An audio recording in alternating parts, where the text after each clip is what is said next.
मैं doctor R.L. खोसरे, सहायक प्राध्यापक अर्थशास्त्र, शासकीय महाविद्यालय धमदा, जिला राजनांदगांव, औसत जिला दुर्ग, छत्तीसगढ़।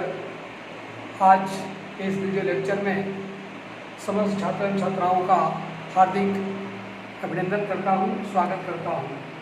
आज मैं आपके समक्ष MA फोर्थ सेमेस्टर अर्थशास्त्र का पेपर 4 सामाजिक क्षेत्र का अर्थशास्त्र के अंतर्गत इकाई क्रमांक 3 चैप्टर का नाम शक्ति संसाधन पावर आर एनर्जी रिसोर्सेस के संदर्भ में चर्चा करूंगा। इस चैप्टर को प्रमुख तौर पर निम्नांकित 6 शीर्षकों के अंतर्गत हम आपके बीच चर्चा करेंगे। पहला है प्रस्तावना, दूसरा है शक्ति या ऊर्जा संसाधन से तात्पर्य, तीसरा है शक्ति संसाधन के प्रकार तथा भारत में इसकी स्थिति एवं महत्व। चौथे बिंदु पर भारत में ऊर्जा संकट एवं उसके कारण। 5 नंबर भारत में ऊर्जा संकट के समाधान हेतु सुझाव। 6 नंबर पे है निष्कर्ष। आइए देखते हैं नंबर 1 पर प्रस्तावना। किसी भी देश की प्रगति एवं विकास उस देश में आधारभूत संरचनाओं के विकास पर निर्भर करता है। जिस देश में आधारभूत संरचना जैसे शक्ति, परिवहन, संचार के साधन एवं बैंक, बीमा एवं वित्तीय संस्थाएं जितने विकसित होते हैं, वह देश उतना ही अधिक विकास करता है। विकास की इस भाग दौड़ में विश्व के सभी राष्ट्र एक दूसरे से आगे निकल जाना चाहते हैं। अतएव आधुनिक युग में किसी भी देश के विकास के आधारभूत सुविधाओं का विकसित होना आवश्यक है। उक्त आधार पर आधारभूत संरचनाओं में शक्ति संसाधन एक महत्वपूर्ण साधन है जो देश के आर्थिक विकास को एक बड़ी सीमा तक प्रभावित करता है। अतएव हमें शक्ति संसाधन के बारे में जान लेना अति आवश्यक है। आते हैं दूसरे नंबर बिंदु पर। शक्ति संसाधन से तात्पर्य अर्थात आशय कृषि, उद्योग, व्यापार, परिवहन इत्यादि को संचालित एवं क्रियान्वित करने के लिए जिन साधनों की आवश्यकता होती है उसे शक्ति संसाधन कहते हैं, जैसे कोयला, विद्युत, खनिज तेल इत्यादि। तीसरे बिंदु पर चर्चा करते हैं। शक्ति संसाधन के प्रकार कौन कौन से हैं? यद्यपि भारत में शक्ति के अनेक संसाधन हैं, जैसे मनुष्य, पशु, लकड़ी, कोयला, वायु, जल, परमाणु, खनिज तेल इत्यादि है, फिर भी अध्ययन की सुविधा की दृष्टि से शक्ति संसाधनों को 2 भागों में विभक्त किया गया है। नंबर 1 परंपरागत साधन, नंबर 2 गैर परंपरागत साधन। परंपरागत साधन वे साधन होते हैं जो प्राचीन काल से शक्ति के संसाधनों के रूप में प्रयोग करते आ रहे हैं, जैसे कोयला, विद्युत, खनिज तेल। गैर परंपरागत साधन वे साधन होते हैं जो आविष्कार के उपरांत ईंधन शक्ति के रूप में, विद्युत शक्ति के रूप में प्रयोग किए जा रहे हैं, जैसे परमाणु शक्ति, वायु शक्ति, सूर्य शक्ति एवं गैस, भाप, विद्युत इत्यादि। आते हैं ये जो परंपरागत एवं गैर परंपरागत जो शक्ति संसाधन है, इसके बारे में उसकी स्थिति क्या है, इसका क्या महत्व है, ये कहाँ कहाँ पर पाए जाते हैं, इन सब बातों का अध्ययन करने के लिए क्रमशः बिंदुवार हम चर्चा करेंगे। नंबर 1 शक्ति संसाधन जो है परंपरागत में से नंबर 1 कोयला। भारत में शक्ति के परंपरागत संसाधनों में कोयला एक महत्वपूर्ण स्थान रखता है। मानव सभ्यता के प्रारंभिक चरण में इसका उपभोग ईंधन के रूप में किया जाता था, किंतु बाद में सभ्यता के विकास के साथ साथ इसका विभिन्न क्षेत्रों में प्रयोग होने लगा है, जैसे औद्योगिक इकाइयों में कल पुर्जों को चलाने के लिए, इंजन को चलाने के लिए, कई रासायनिक पदार्थ को निकालने के लिए, जैसे तेल, बेंजाल एवं बिजली सामान बनाने में। इसके अतिरिक्त अन्य क्षेत्रों में भी इसका प्रयोग किया जाता है। आते देखते हैं कि ये कोयला किस तरह से भारत में निकाले जाते हैं, कहाँ कहाँ पर पाया जाता है। भारतीय भूगर्भ विभाग के अनुसार 2015-16 में देश में 1200 मीटर की गहराई तक सुरक्षित कोयले का भंडार लगभग 306.6 मिलियन टन है, जो विश्व के कुल कोयला भंडार का मात्र 8% है। विशेषज्ञों का अनुमान है कि यहाँ 2% कोयला बढ़िया किस्म का है, 7% कोयला मध्यम किस्म का है एवं 91% कोयला गैर कोकिंग श्रेणी का है। भारत में कोयला उत्पादन का मुख्य क्षेत्र झारखंड, पश्चिम बंगाल, आंध्र प्रदेश, तेलंगाना, मध्य प्रदेश, छत्तीसगढ़, उड़ीसा और महाराष्ट्र है। कोयला उत्पादन का 41% कोयला झारखंड से, 24% कोयला पश्चिम बंगाल से तथा 35% कोयला अन्य क्षेत्रों से प्राप्त होता है। कोयला खनन केंद्रों का राष्ट्रीयकरण करने के पूर्व देश में 1200 कोयला खदानें थी, जो कि खानों के राष्ट्रीयकरण के बाद अब खानों की संख्या 220 हो गई है। इन कोयला खानों के उद्योगों में वर्तमान में 6,000 करोड़ रुपए की पूंजी लगी हुई है तथा लगभग 7 लाख श्रमिक कार्य पर लगे हुए हैं। इस समय कुल का 98% कोयला सरकारी क्षेत्र से एवं 2% कोयला निजी क्षेत्र से निकाला जाता है। आते हैं विद्युत संसाधन पर। किसी भी देश के आर्थिक विकास में यदि कोई घटक महत्वपूर्ण है तो वह है विद्युत शक्ति।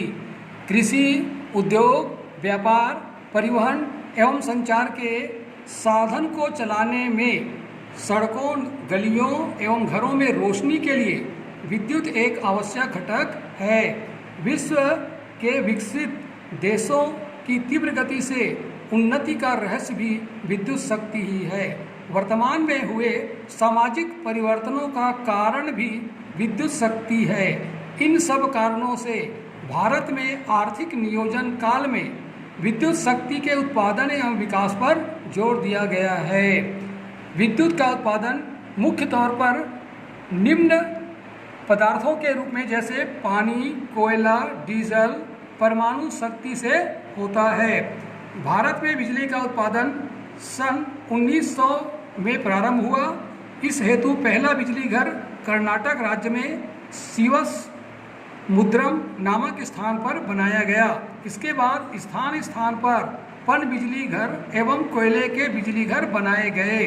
भारत में कुल विद्युत शक्ति का उत्पादन का 9.6% जल विद्युत द्वारा, 87.3% ताप विद्युत द्वारा, 2.94% न्यूक्लियर विद्युत द्वारा उत्पन्न किया जाता है। देश में विद्युत की खपत किस प्रकार है, आइए इसको देखते हैं। औद्योगिक क्षेत्रों में कुल विद्युत का 36.5%, कृषि क्षेत्रों में 20.5%, घरेलू उपयोग में 25.2% विद्युत की खपत होती है। आर्थिक विकास में जल विद्युत शक्ति का क्या महत्व है, इसको जानेंगे। जल विद्युत शक्ति एक सस्ता साधन है। जल विद्युत चूँकि जल से उत्पन्न किए जाते हैं और चूँकि हमारे देश में जल की मात्रा पर्याप्त है, इसलिए कहा जाता है कि जल विद्युत की असीमित मात्रा है। तीसरा है औद्योगिकरण।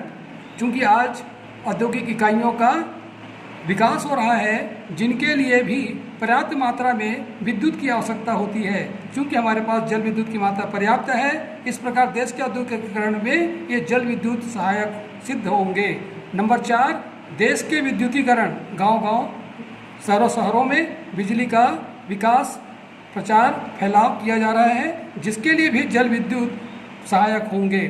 साथ ही साथ परिवहन एवं संचार साधनों के विकास में भी जल विद्युत का काफ़ी महत्व है।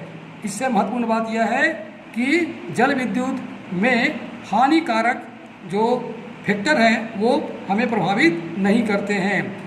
नंबर 7 पर है जल विद्युत से जीवन स्तर में सुधार होता है। आते हैं तीसरे शक्ति के संसाधन पर, जिसको हम कहते हैं खनिज तेल, पेट्रोलियम। आधुनिक युग में पेट्रोलियम किसी भी देश के लिए एक महत्वपूर्ण साधन है। पेट्रोलियम दो शब्दों से मिलकर बना है, पेट्रो धन ओलियम। पेट्रो शब्द का अर्थ है चट्टान तथा ओलियम शब्द का अर्थ है तेल। इस प्रकार पेट्रोलियम शब्द का अर्थ होता है चट्टान का तेल, जो भूमि से तरल पदार्थ के रूप में निकलता है। इसका रंग भूरा या पीला या गहरा हरा होता है, जो भूमि के गहरे कुओं से निकाले जाते हैं, जिसे अशोधित तेल कहते हैं। भारत में खनिज तेल की स्थिति है। एक अनुमान के अनुसार भारत में 35 करोड़ टन खनिज तेल के भंडार हैं, जो मुख्य रूप से असम, गुजरात, नाहरकटिया, खंभात, अंकलेश्वर, डिगबोई, सुरमा घाटी, कच्छ की खाड़ी, तमिलनाडु, आंध्र प्रदेश, उड़ीसा, केरल एवं बंगाल की खाड़ी आदि में पाए जाते हैं। सन 1866 में भारत में खनिज तेल के स्रोत सर्वप्रथम असम में पाया गया और उसके बाद से तेल खोजने का कार्य क्रमशः जारी रहा। स्वतंत्रता प्राप्ति के पश्चात 1956 में एक तेल एवं प्राकृतिक गैस आयोग की स्थापना की गई थी, जो आगे चलकर तेल एवं प्राकृतिक गैस कारपोरेशन लिमिटेड बन गया। वर्तमान में देश में 9 करोड़ 34 लाख टन तेल शोधन क्षमता के 21 तेल शोधन कारखाने हैं। इनमें से 17 तेल शोधक कारखाने सार्वजनिक क्षेत्र के हैं एवं 3 तेल शोधक कारखाने निजी क्षेत्र के हैं और 1 तेल शोधक कारखाना संयुक्त क्षेत्र के हैं। भारत में जितने भी खनिज तेल के भंडार हैं, उनसे केवल देश की आवश्यकता का केवल 30% भाग ही प्राप्त हो पाता है। शेष 70% की आपूर्ति विदेशों से आयात करके किया जाता है, जो आगे चलकर देश को प्रतिकूल परिस्थितियों में, जो कि देश के हित में नहीं होगा। अतएव आवश्यकता इस बात की है कि खनिज तेल के उपभोग को सीमित किया जाना चाहिए। आते हैं जो शक्ति के संसाधन के पहला भाग संपन्न हुआ। दूसरा भाग है गैर परंपरागत साधन। जैसा कि हमें उक्त परंपरागत साधनों के अध्ययन से यह ज्ञात हुआ है कि भारत में कोयले व खनिज तेल के पर्याप्त भंडार नहीं है, जिससे आगे चलकर विद्युत की कमी जैसी समस्याओं का सामना करना पड़ सकता है। अतः इस समस्या के समाधान के रूप में परमाणु शक्ति, वायु शक्ति, सूर्य शक्ति, गैस, भाप, विद्युत गृह जैसे शक्तियों का आविष्कार हुआ है। इन शक्तियों के संबंध में संक्षिप्त जानकारी हम आपको बता रहे हैं। इसमें नंबर 1 परमाणु शक्ति। ये क्या है? परमाणु शक्ति के विकास का मुख्य श्रेय डॉक्टर होमी जहांगीर भामक को है, जिन्होंने 1944 में टाटा ट्रस्ट के तत्कालीन अध्यक्ष को पत्र लिखकर टाटा आधारभूत संस्थान की स्थापना पर जोर दिया। फलस्वरूप 1948 में परमाणु ऊर्जा आयोग का गठन किया गया। सन 1954 में केंद्रीय सरकार ने परमाणु ऊर्जा विभाग की स्थापना की। इस समय केंद्र में 2000 वैज्ञानिक एवं इंजीनियर कार्यरत हैं तथा लगभग 8000 अन्य कर्मचारी कार्य कर रहे हैं। इस केंद्र में 4 अनुसंधान रिएक्टर हैं। नंबर 1 अप्सरा, नंबर 2 साइपस, नंबर 3 जर्लिना, नंबर 4 पूर्णिमा। इस प्रकार अनुसंधान रिएक्टर के 4 हैं। उक्त अनुसंधानों के परिणाम स्वरूप आज देश में तारापुर परमाणु विद्युत केंद्र जो महाराष्ट्र में है, रावत भाटा परमाणु केंद्र जो कि राजस्थान में है, कल्पक्कम परमाणु केंद्र जो तमिलनाडु में है, नरोरा परमाणु शक्ति केंद्र जो कि उत्तर प्रदेश में है, पारा परमाणु शक्ति केंद्र जो कि गुजरात में है, व कैगा परमाणु शक्ति केंद्र जो कि कर्नाटक में है। भारत में परमाणु शक्ति की वर्तमान वह भावी उत्पादन क्षमता 4800 मेगावाट की है, जिसे और बढ़ाने के लिए निम्नलिखित बातों को पूरा करने एवं ध्यान देने की आवश्यकता है। जैसे नंबर 1, भारत में उपलब्ध थोरियम और यूरेनियम पदार्थों का समुचित उपयोग किया जाना चाहिए।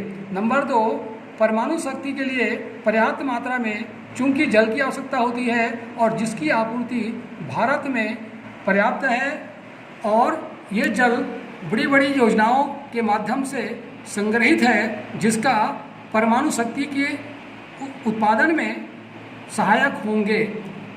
इस प्रकार परमाणु शक्ति का उत्पादन भविष्य में ज़्यादा करने की क्षमता भारत में विद्यमान है, इसलिए इस पर ध्यान दिया जाना चाहिए। आते हैं नंबर 2, जो गैर पारंपरिक शक्ति है, वायु शक्ति। प्राचीन काल से भारत के ग्रामीण क्षेत्रों में किसान अनाज को भूसे से अलग करने के लिए वायु शक्ति का प्रयोग करते आ रहे हैं। इसको ध्यान में रखते हुए भविष्य में वायु को एक शक्ति के रूप में प्रयोग में लाया जा सकता है, इस पर जोर दिया गया। फलस्वरूप इस संबंध में सर्वप्रथम नीदरलैंड देश के एक पवन चक्की लगाकर इस शक्ति की शुरुआत की। बाद में इस दिशा में भारत में सर्वप्रथम राष्ट्रीय वैज्ञानिक अनुसंधान केंद्र की स्थापना बेंगलोर में की गई। इसके पश्चात वायु शक्ति से बिजली उत्पन्न करने के लिए पवन चक्कियों का निर्माण किया गया, जिसकी उत्पादन क्षमता 45,000 मेगावाट की है, लेकिन अभी तक केवल 14,155 मेगावाट वायु शक्ति का ही उत्पादन हो पाया है। वायु शक्ति पैदा करने वाले देशों में भारत का चौथा स्थान है। अन्य ऊपर के 3 देश जर्मनी, अमेरिका एवं स्पेन हैं, जिनका स्थान क्रमशः प्रथम, द्वितीय एवं तृतीय है। आते हैं गैर परंपरागत स्रोत के अंतर्गत शक्ति के साधनों में। तीसरा है सूर्य शक्ति।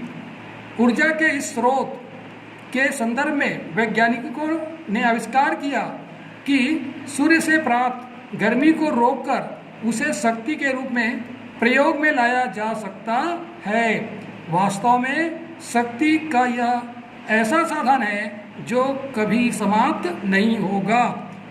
इस संबंध में भारत सूर्य शक्ति प्राइवेट लिमिटेड कंपनी भारत की एक ऐसी अकेली कंपनी है जिन्होंने दिल्ली में मौर्या होटल के तालाब को सूर्य शक्ति से गर्म करने के लिए ठेका लेकर इस कार्य को पूर्ण किया, जिसमें वो सफल हुए। उसके बाद कंपनी ने यह दावा किया कि सूर्य की शक्ति को घरेलू, कृषि, वाणिज्य क्षेत्रों में, औद्योगिक इकाइयों में प्रयोग में लाया जा सकता है।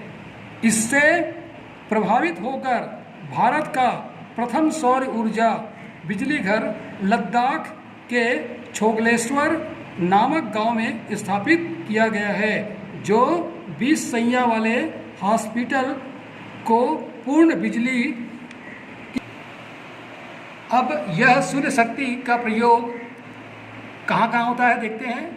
कपड़ा मिलों में, घरेलू गाड़ियों में, सरकारी भवनों में, संस्थानों में, खेतों में नलकूप को चलाने के लिए तथा गांव-गांव में रोशनी के लिए भी उपयोग में लाया जाने लगा है।